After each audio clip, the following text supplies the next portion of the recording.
Сәлем достар, бүгін сіздермен тауықтың қанаттарынан ерекше тағам дайындайтын боламыз.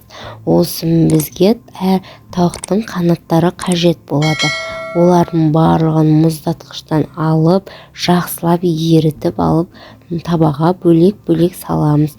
Ендігі кезекте үстіне жағу үшін, маринадтап қою үшін бізге майонез қажет болады.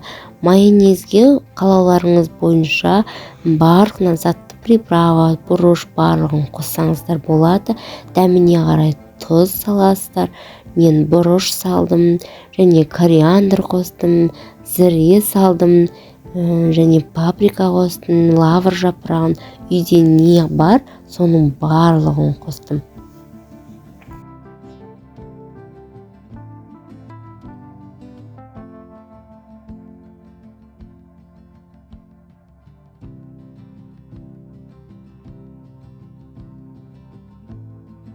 Ал енді дайын болған майонезді тауықтың қанаттарына салып, жақсылап араластырамыз.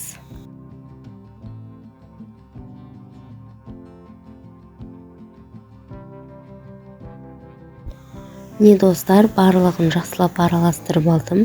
Енді оның бетін жауып, 1 сағатқа, тіпті одан да көпке қойсаңыздар болады. Ал достар, мен оны 1-2 сағатқа қалдырдым. Енді оны противенге фольганы төсеп, оның үстіне жайғап шығамыз.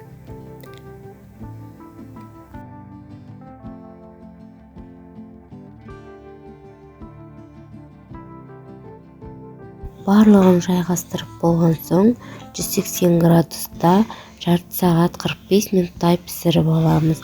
Астарыңыз дәмді болсын. Міндетті түрде жасап көріңіздер достар.